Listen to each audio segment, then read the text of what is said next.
Media Podcast Collection. Viajando com Arte. Episódio 2. Turquia. Oi, eu sou Milene Riso, que junto com a Clarice Linhares tenho esse projeto Viajando com Arte já há mais de 10 anos, onde a gente sempre busca alcançar destinos que sejam inusitados, destinos diferentes do que as pessoas costumam trilhar. E nessa nossa trajetória de mais de 10 anos já andamos por Turquia, Rússia, Marrocos, Índia, vários países da Ásia, Tailândia, Camboja, e o nosso objetivo é aproximar as pessoas dessas culturas diferentes, sempre com o objetivo de dar um pouco da história, da parte da arte, da cultura local. Fazer um panorama que ilustre, ao mesmo tempo seja bastante agradável das pessoas se aproximarem desses destinos. Esse é o episódio 2 do projeto Viajando com Arte e aqui nós vamos falar hoje sobre a Turquia.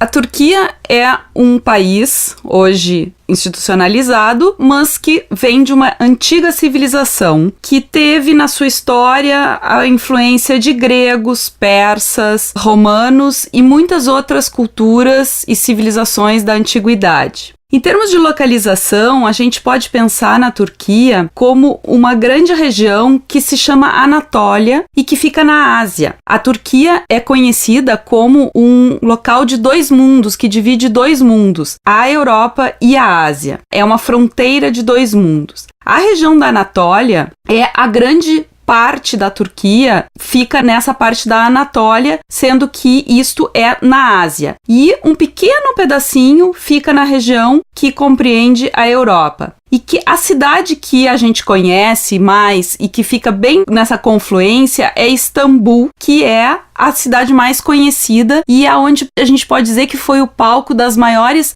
acontecimentos históricos, foi a própria cidade de Istambul. Em termos históricos, turcos, a gente muitas vezes confunde turcos com árabes. Uma das coisas que mais incomoda ao povo da Turquia é ser confundido, porque na verdade eles têm em comum com os árabes a religião, mas eles têm uma etnia completamente diferente, uma língua diferente, uma origem diferente. Então, essa pequena confusão que acontece é muito mais em função da religiosidade do que qualquer outra questão que a gente pudesse levantar aqui.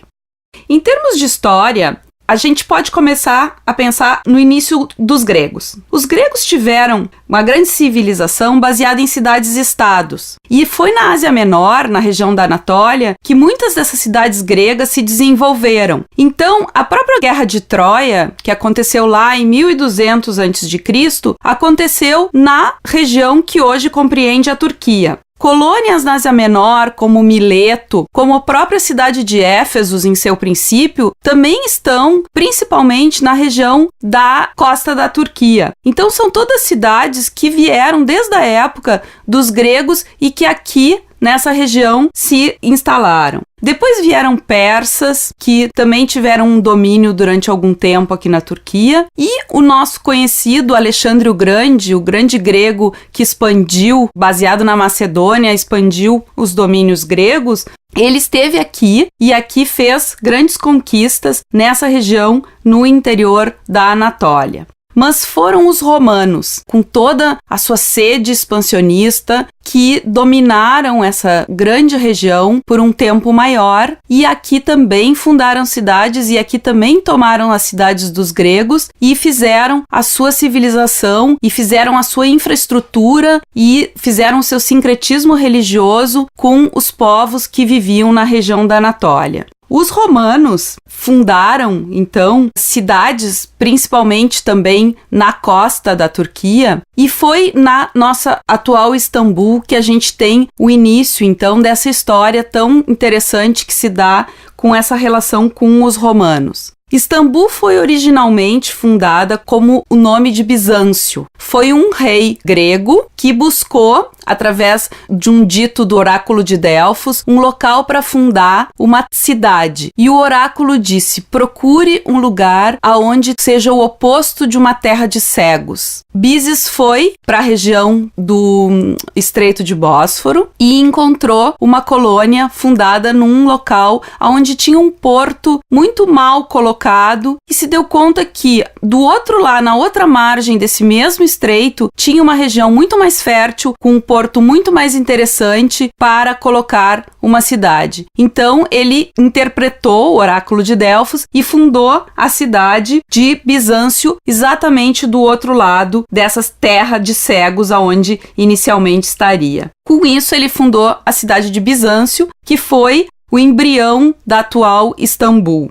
A partir daí, essa cidade foi se desenvolvendo e foi então com o imperador romano, Constantino, que essa cidade ganhou o seu nome, na qual ela é mais fortemente identificada, que foi Constantinopla. Constantino, vivendo já o declínio do Império Romano do Ocidente, aonde Roma estava sendo invadida e sendo ameaçada por muitos povos que viviam nos seus limites, começa a querer expandir mais o Império para o Oriente. E nessa busca de expansão para o Oriente, ele vai para aquela cidade que já estava lá, nessa esquina de mundo, nessa grande ligação entre Europa e Ásia, que vai ser a cidade de Bizâncio. Quando ele muda a capital de Roma para Bizâncio, ele acaba mudando o nome da cidade, de Bizâncio para Constantinopla. E aí a gente tem o início, então, de uma nova era, que quando Roma Ocidente, quando a cidade de Roma e o Império Romano do Ocidente caem nas mãos dos bárbaros, a gente vai ter o início do Império Bizantino. Esse Império Bizantino é uma continuação, de alguma forma, do Império Romano. Ele é uma continuação com algumas características muito peculiares, como o Império Bizantino vai usar a língua grega, o Império Bizantino vai basear a sua identidade muito na religiosidade e existe uma relação muito próxima do imperador com o dominador, com o organizador da igreja. Então, o Império Bizantino vai ter essa continuidade, mas ao mesmo tempo uma quebra em relação ao Império Romano do Ocidente. O Império Bizantino também é chamado de Império Romano do Oriente. E o interessante é que no século V, quando cai Roma, a gente vai ter esse final do Império Romano do Ocidente e por mais 1000 anos o Império Bizantino vai se manter com várias tentativas de reunificação, de retomada da Europa, mas vai ser uma história que vai se manter até o início da Idade Média, quando tem a entrada dos turcos propriamente ditos nessa região e a gente vai ter o início do que hoje a gente conhece como o país chamado Turquia. Vai ser só lá, em 1453, que os turcos vão entrar na cidade de Istambul, atual ou antiga Constantinopla, e vão instaurar o seu Império Otomano, turco-otomano, para começar uma nova era. De onde vêm esses turcos? Quem são esses turcos? De onde é esse povo? Bom, todo mundo já ouviu falar desses povos que vinham da Ásia, entre hunos, entre povos que vêm invadindo a Europa em diversos momentos, da sua história. Os turcos também são povos que vêm do meio da Ásia, vêm em hordas, normalmente vêm com outros povos nômades e vão se colocando mais ou menos em algumas regiões que têm melhores pastos para os seus cavalos, mais possibilidade de alimentação. Os turcos, num primeiro momento, vêm em direção à Anatólia e são os turcos seljúcidas. Eles vão fazer parte de todos aqueles povos que tomam parte no período das cruzadas, povos que tomam a região ali da Palestina e vem se colocando e pressionando já essas outras civilizações que já estavam oficialmente nessa região. Os turcos seljúcidas vão fazer uma grande batalha contra os bizantinos, em 1071, vocês veem que são já 300 anos antes deles chegarem em Istambul, eles já começam a pressionar E eles vão estar no coração desses povos que lutam contra os cristãos no período das cruzadas. Muitos desses movimentos de cruzadas que vêm da Europa vão ser movimentos que vão se bater, e a gente vai ter castelos dos templários, dos hospitalários colocados aqui na região da Turquia em função desse período de cruzadas que acontece aqui.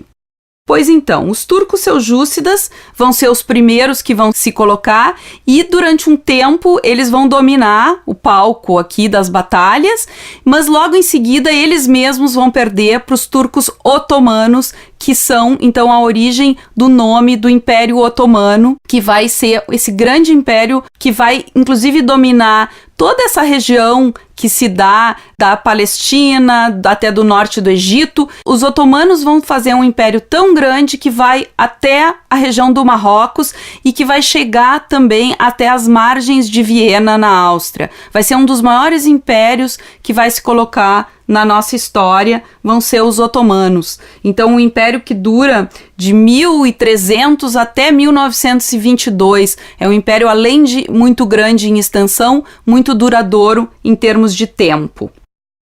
Bom, por que a gente vai ter essa pequena mudança de nome de seljúcidas para otomanos? Porque vai ser Osman, um dos sultões otomanos, que vai nominar esse novo grupo de turcos que vai se colocar. Osman, então, vai construir uma fortaleza às margens da cidade de Istambul e vai ficar durante um bom tempo pressionando esses bizantinos que ali na cidade se colocaram para a entrada na cidade. E vai ser com essa entrada em 1453 que a gente tem, então, historicamente, o nome, o corte do final da Idade Antiga para o início do período medieval, em 1453, com a queda de Constantinopla para os turcos otomanos. Todo mundo já ouviu isso em algum momento da sua vida escolar, e é justamente aqui na Turquia que acontece, então, essa quebra do período bizantino. Bom, o Império Otomano começa, então, com a queda oficial de Constantinopla para os turcos otomanos, e esse grande império vai ter o seu apogeu com Solimão o Magnífico. Solimão foi um sultão que conseguiu expandir o máximo esse império. Esse império a gente pode pensar que ele teve mais ou menos 3 séculos de expansão, que foi do mais ou menos o 1300 ao 1600, e depois de 1600 a 1900 começa um período de retrocesso até o final, depois da Primeira Guerra Mundial, que vai ser o final do Império Otomano. Uma coisa que eu acho bem interessante para a gente fazer a ligação até com o Brasil, a gente aqui no Brasil conhece muitas vezes libaneses, sírios ou outras denominações que são chamados de turcos. São todos chamados de turcos quando aqui chegaram. Por que aconteceu isso, né? Porque esse Império Otomano, ele englobou todos esses países que hoje a gente conhece, como Síria, Líbano, Palestina, Israel, Egito, todos faziam parte do Império Otomano. Quando eles imigraram para outros lugares, no período já de queda desse império, eles chegaram nos outros países com a denominação e com o passaporte turco. E isso fez com que a gente aqui, ou mesmo nos Estados Unidos e outros países que receberam esses povos, reconhecê-los como turcos, mas na verdade eles têm, né, suas especificidades, e depois, com a queda desse império, cada país acabou retomando o seu histórico diferenciado. Mas bom, voltando então ao início do Império Otomano, a gente vai ter, o Império Otomano também é conhecido como a Sublime Porta, uma denominação mais grandiosa, até para ampliar e dar toda a importância desse grande império, e eles vão ter esse período de expansão até o ano de 1600, sendo que no século XVI, quando o Solimão chega às portas de Viena e negocia com o rei francês, uma organização muito estranha, porque a gente está falando aqui de um povo islâmico, muçulmano, e nessa época a gente imagina que um rei francês cristão jamais faria um acordo com um muçulmano, mas isso aconteceu nas barbas dos outros reis europeus. Então, o Solimão foi, além de um grande estadista, um grande diplomata também, que conseguiu muitos acordos e, com isso, expandir realmente o seu império. Os otomanos, então, vão criar todo esse período de grande crescimento e a gente reconhece em obras, principalmente em obras de arquitetura na cidade de Istambul. A gente tem diversas mesquitas, diversos banhos turcos, muitas construções de escolas corânicas que são desse período otomano, e elas vão se manter até hoje como obras importantíssimas de engenharia e de arquitetura. E um dos arquitetos mais importantes desse período é Sinan, que é reconhecido, então, por suas magníficas obras e por seus magníficos legados, né, dentro do Império Otomano. Esse período, então, como eu falei, vai até a época da Primeira Guerra Mundial, quando o Império Otomano já está fazendo água, já está fazendo algumas ligações até com outros países para manter o seu poder. E com o final da Primeira Guerra Mundial, quando ele participou ao lado da Alemanha, a gente vai ter a dissolução do Império Otomano, assim como a dissolução do Império Austro-Húngaro e de grandes impérios mundiais que acabam no período da Primeira Guerra Mundial, ao final da Primeira Guerra Mundial. E é exatamente nesse período que surge o que a gente pode dizer que é o maior herói da Turquia, eu arriscaria dizer de todos os tempos, e a Clarice, que hoje não está aqui comigo, eu tenho certeza que se estivesse, só poderia aqui exaltar e falar grandes feitos, né, que foi do Kemal Atatürk, que é conhecido como o pai dos turcos. Atatürk, então, ele participava do exército, ele participou inclusive da grande batalha de Galípoli contra os britânicos, que segurou então esse ataque dos britânicos à região. E a gente vai ter então, com a dissolução do Império Otomano,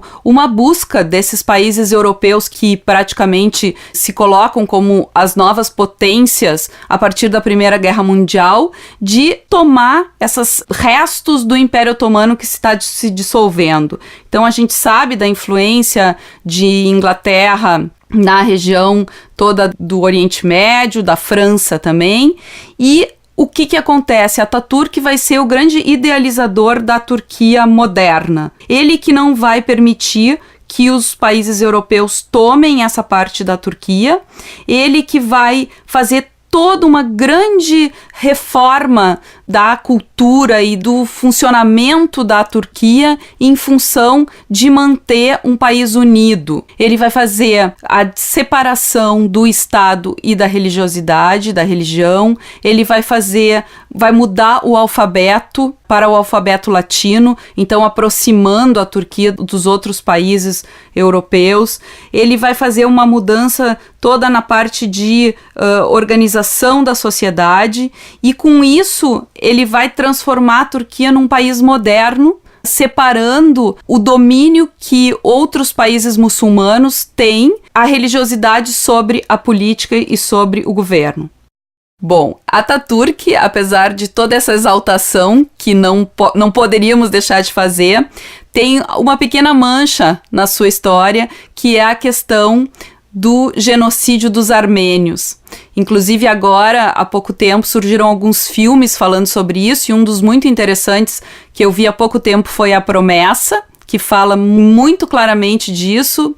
E o que aconteceu? Quando Atatürk conseguiu tomar o poder e organizar e manter a independência da Turquia, ele fez uma troca de povos que ali dentro viviam. Ele então mandou gregos de volta, fez a troca de gregos que viviam na região por turcos que estavam vivendo nas terras gregas, e dentro disso tem o terrível genocídio dos armênios, que é uma questão que até hoje se coloca quando a Turquia tenta entrar para mercados mundiais, tenta agora entrar inclusive para a comunidade europeia.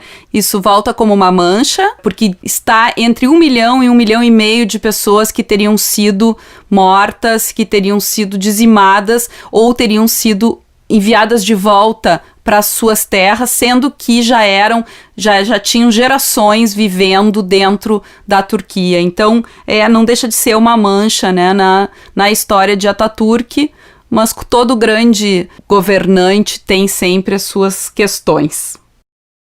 Bom, vamos entrar agora, então, na parte de turismo propriamente dita. Vamos falar de alguns pontos turísticos interessantes e eu vou começar por Istambul, porque eu acho que tudo remete, né, na Turquia, tudo remete a essa grande cidade, que apesar de hoje não ser a capital é Ankara, que fica lá no meio da Anatólia. Ela está numa localização que fica exatamente entre Europa e Ásia. Ela é uma esquina da Europa, dividida pelo Estreito de Bósforo, que liga o Mar de Mármara ao Mar Negro. Esse estreito tem por volta de uns 30 quilômetros e a sua extensão, né, a parte mais estreita tem uns 700 metros, é onde fica a primeira ponte que liga a região da Europa com a região da Ásia. Nessa configuração, Istambul, então, é uma cidade que tem um pé em cada continente, né? E a gente vai ter ali marcas muito importantes, desde gregos, romanos, muitas marcas de europeus como venezianos, que aqui tiveram um período do Império Latino, depois turcos e por aí adiante até o que a gente tem hoje, que é uma cidade extremamente cosmopolita, uma cidade que pulsa, uma cidade rica e ao mesmo tempo uma cidade onde toda a questão do mundo muçulmano, que para nós muitas vezes é difícil de nos aproximarmos, é colocada de uma forma bastante leve. Eu sempre digo que uma pessoa que nunca foi para um país muçulmano, Istambul, a Turquia, é a melhor porta de entrada, porque ela, ao mesmo tempo que guarda essa cultura, ela tem uma personalidade bem mais ocidentalizada que outros países que têm a cultura e que têm a religião muçulmana. Bom, Istambul, né? Istambul é dividida em bairros. O bairro que mais tem elementos e grandes obras de arquitetura históricas é Sultanahmet. É muito interessante porque ali está, frente a frente, a Mesquita Azul, a grande igreja Hagia Sophia, o Palácio dos Sultões Topkapi. E, além de tudo, tem uma vida, restaurantes, grandes salas de banho. Então, é um lugar onde a gente sente muito a cultura local. Eu vou começar falando um pouquinho sobre esse famoso palácio, né, Topkapi, que foi o Palácio dos Sultões, que marcou a história dos turcos otomanos, e ali então se desenvolveu, e a gente tem desde a parte das igrejas que ali dentro estão, que congregavam essa questão da religiosidade juntamente com o domínio mais político, até a parte da vida cotidiana, né? Porque é dentro do Topkapi que estava o harém do sultão, com a sua esposa oficial, com as suas odaliscas, e odaliscas nada mais são do que as mulheres que serviam ao sultão. A gente tem todo um imaginário voltado para o Oriente, onde as odaliscas tinham uma vida de glórias e de belezas. A odalisca nada mais era do que uma serva do sultão. A esposa principal, num primeiro momento, era a mãe do herdeiro do sultão, e a mãe do sultão, que tinha bem mais poder do que qualquer esposa, e ali viviam então todas essas grandes mulheres da vida do sultão e toda a parte também, a parte política, a parte de administrativa, funcionava dentro desse Palácio Topkapi. Hoje a gente pode visitar essas salas, tem uma vista incrível do Bósforo, tem restaurantes que funcionam ali também, então é uma visita bastante rica aqui, que fica bem na região central de Istambul, em Sultanahmet. Saindo do Topkapi, do palácio, a gente vai se deparar logo com essas duas grandes estruturas, a Basílica de Santa Sofia, ou Santa Sabedoria, Hagia Sophia, e a Mesquita Azul. A Hagia Sophia é uma construção bizantina, do período, então, desse Império Romano do Oriente, anterior aos turcos. Ela foi construída por Justiniano, que foi um grande imperador do período bizantino. Ele e a sua esposa Teodora, que ficaram marcados em muitos mosaicos pelo mundo, inclusive na Itália tem mosaicos incríveis do Justiniano e da Teodora, porque o Justiniano foi um imperador que tentou retomar a grandiosidade do Império Romano. Ele tentou reconquistar a região da Itália, a região da Espanha e o sul da Europa para o Império Bizantino. Ele queria a retomada de um grande Império Romano, isso lá no século VI.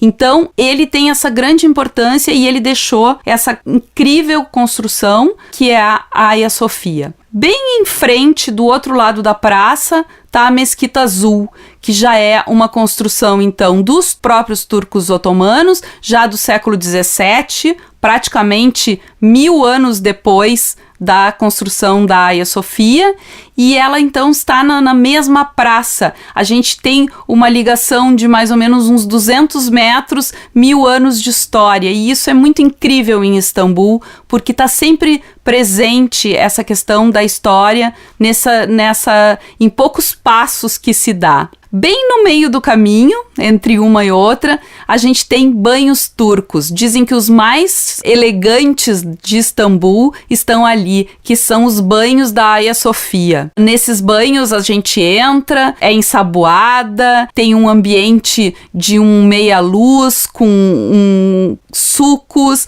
A gente tem toda uma experiência como os turcos gostam de serem mimados, vamos dizer assim, e a gente pode ter dividido entre masculino e feminino, então é um lugar super agradável da gente poder ter essa experiência incrível que é de um hamam turco. Aqui na região de Sultanahmet, também uma outra visita que é imperdível, é a Basílica Cisterna. É uma cisterna construída subterrânea, também do período de Justiniano, e essa grande cisterna foi restaurada.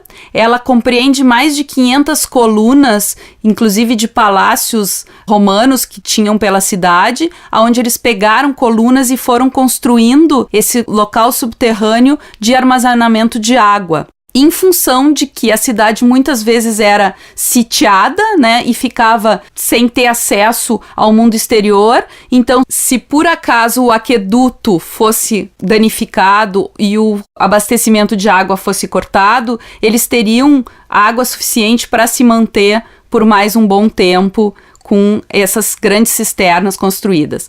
É uma visita muito bonita, toca uma música baixinha, por ser embaixo da terra, fica a meia luz, então também é uma visita imperdível aqui, e fica logo na saída da Hagia Sophia, a gente tem essa visita aqui da Basílica Cisterna.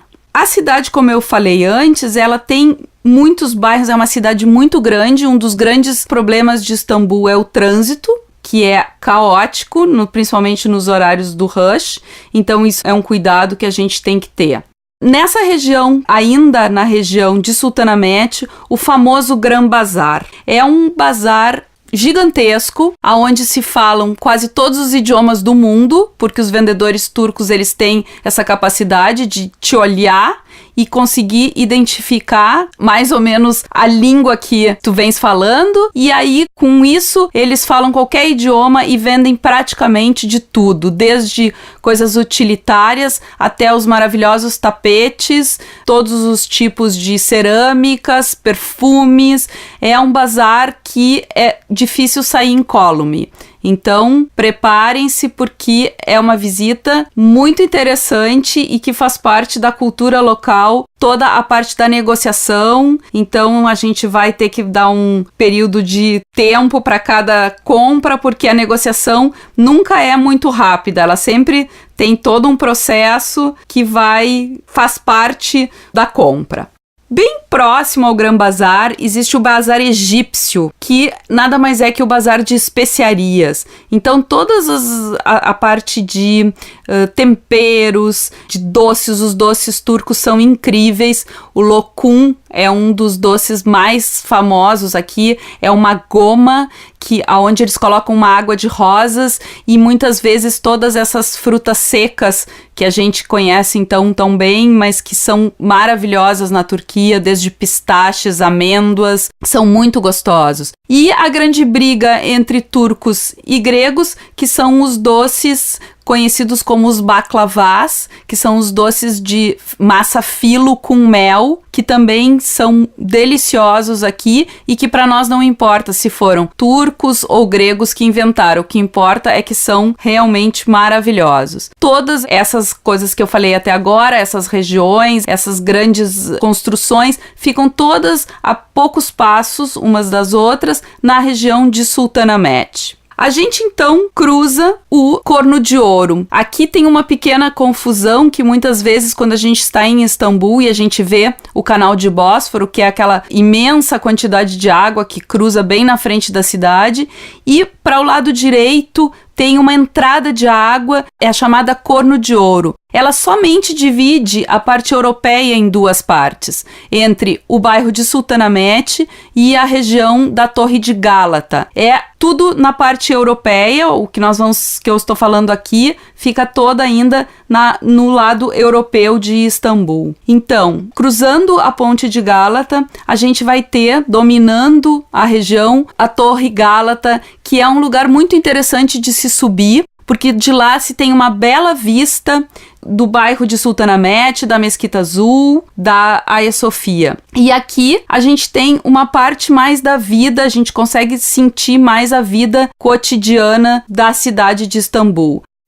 Rua que se chama Istiklal Caddesi domina essa região aqui, é como se fosse um grande calçadão, com lojas ocidentalizadas, com cafés, livrarias, e no final, então, a Praça Taksim, aonde começaram os movimentos que mais ou menos se identificam com o período da Primavera Árabe em outros países e que movimentou muito a política do país lá em 2014. Foi um movimento político importante e começou aqui nessa parte mais, vamos dizer assim, ocidentalizada da cidade de Istambul. O governante que até hoje está no poder na Turquia, o Erdogan, ele conseguiu se manter no poder apesar de todos os movimentos contra e de toda essa movimentação política que aconteceu, principalmente nessa praça onde tudo começou, na Praça Taksim.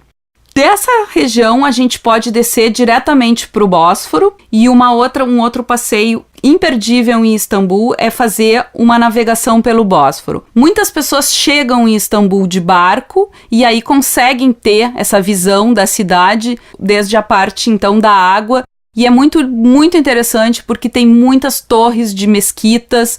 Então é uma visão muito bonita, mas para quem tivesse chegado de avião ou estiver visitando Istambul, mesmo que seja por pouco tempo, vale muito a pena fazer um passeio de barco aqui, porque aqui se vê, na beira do Bósforo, as casas de madeira otomanas, que são bem do período otomano, que são muito bem conservadas, os palácios em estilo mais europeu, como o Dolmabahçe, que é um palácio, então, que os sultões, no final, já no período de declínio do Império Otomano, constroem na beira do Bósforo, já em estilo europeu. E mais pro final, mais profundo do Bósforo, A gente tem, inclusive, as ruínas da fortaleza por onde entraram os otomanos na cidade de Istambul. Então, como eu disse, em alguns quilômetros, a gente tem toda uma história se desenvolvendo aqui na beira do Bósforo.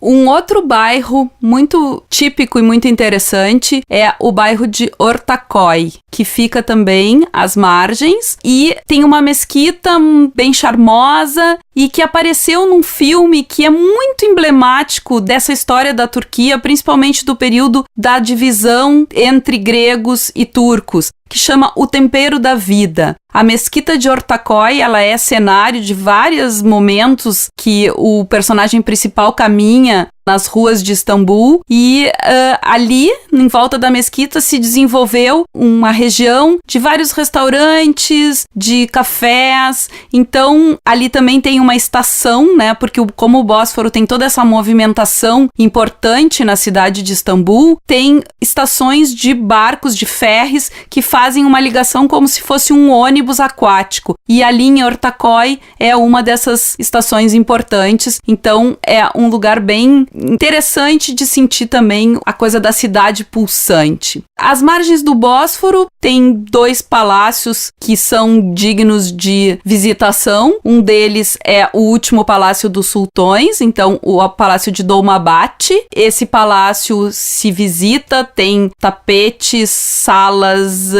de trono, é um lugar incrível, jardins maravilhosos. Inclusive o final do período otomano é conhecido como o período das tulipas, e os jardins do Dolmabahçe têm tulipas maravilhosas. Inclusive, para constar, a tulipa é uma flor originária da Turquia, que foi levada para a Europa e lá se desenvolveu principalmente na Holanda, como a gente sabe, mas originária daqui. Então, os jardins do Dolmabahçe são imperdíveis, então é uma visita também muito interessante. E outro palácio que construído mais ou menos dentro da mesma linha é o Palácio de Çırağan, ou Çırağan, que nem os turcos dizem, que hoje se transformou num hotel e é uma vista linda do Bósforo a partir do Çırağan que se tem. O hotel é 5 estrelas, maravilhoso, mas se pode visitar, almoçar ou fazer alguma paradinha ali, que também é uma coisa bem legal de se fazer. E para quem já visitou e já teve todas as experiências mais turísticas e ainda tem algum tempo em Istambul, um bairro que congrega toda uma coisa do dolce far niente, da bela vida, é o Karaköy. Karaköy é onde o pessoal da cidade vai a bons restaurantes, lá transitam as pessoas que estão trabalhando e que vão num almoço de negócios. A gente encontra, então, pessoas na vida comum, na vida diária, e ao mesmo tempo um lugar super interessante, com boas lojas, um lugar que dá para a gente sentir essa coisa da cidade mais real e não tanto a cidade para o turista. Então, é uma visita também que vale a pena para quem tem mais tempo na cidade.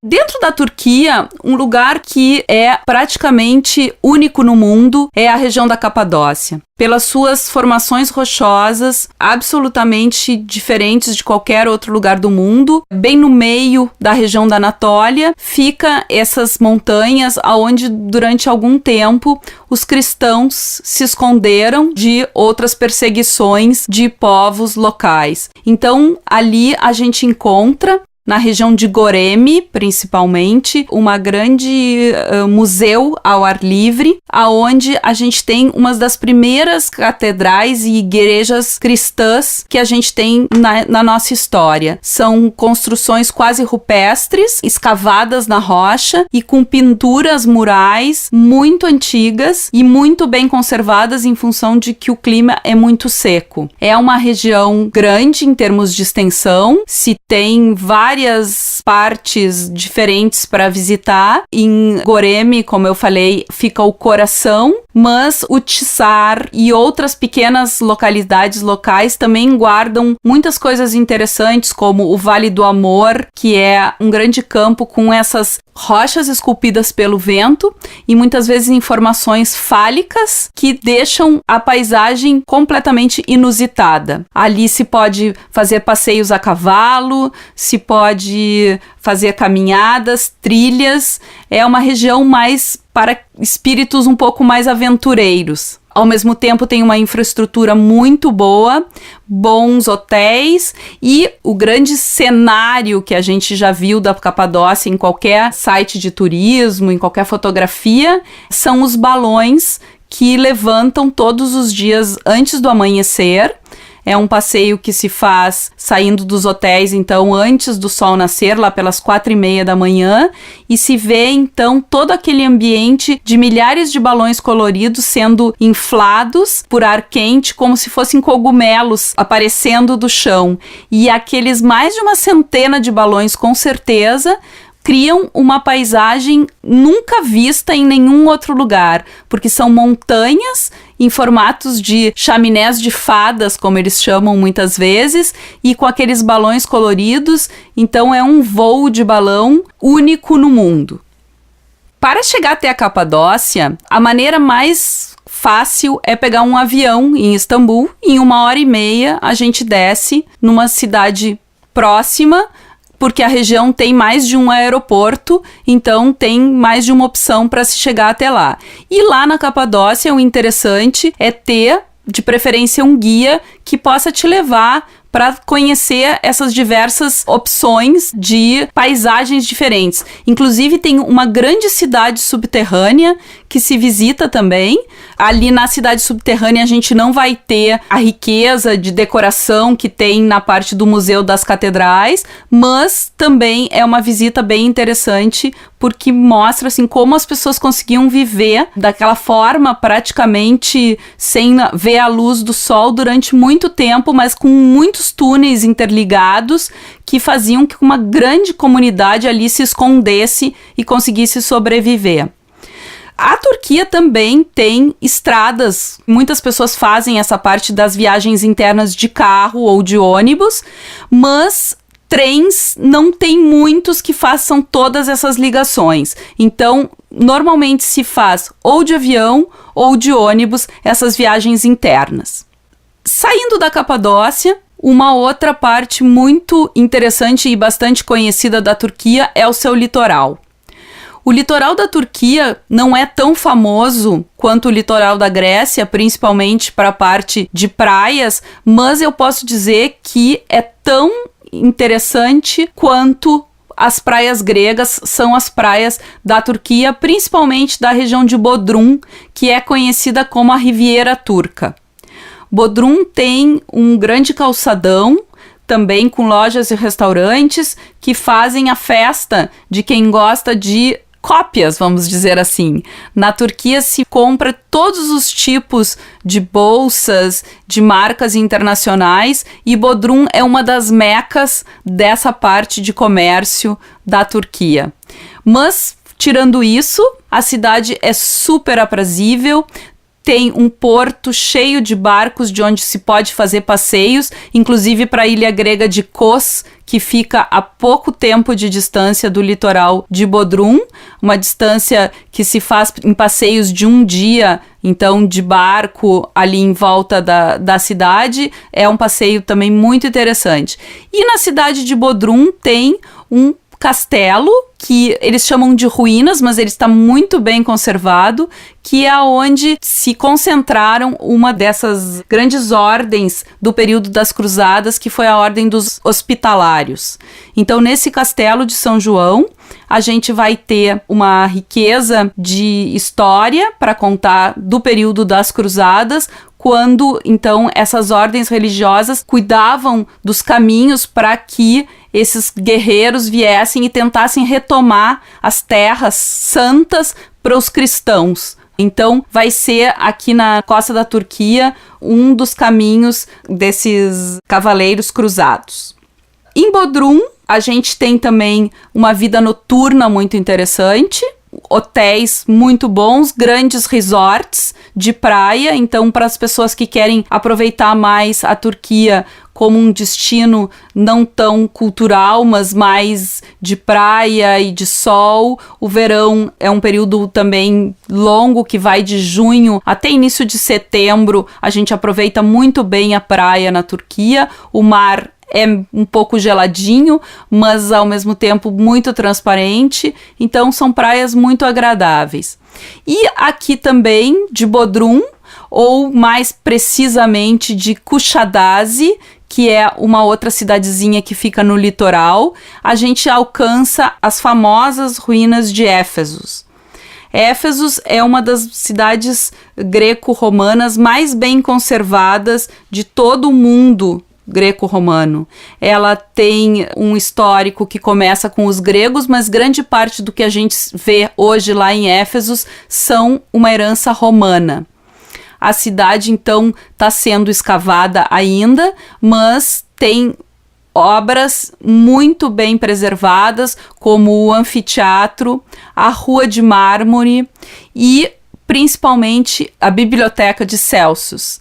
Essa biblioteca, ela tem uma fachada incrivelmente bem conservada e ali, então, se pode fazer visitas tanto diurnas quanto visitas noturnas, que muitas vezes se organiza jantares e algum tipo de concerto nessas ruínas. Então, é um passeio muito, muito interessante. E dentro da cidadela de Éfeso, a gente tem as casas terraço, ou terrace houses, aonde eles estão ainda fazendo grandes escavações e descobrindo toda uma área da cidade que era mais voltada para as moradias particulares. Então, nessa região, a gente vê casas com mosaicos no piso, vê como viviam realmente as pessoas que viveram nessa época, nessa região. Próximo a Éfeso, também a gente encontra a Casa da Virgem Maria.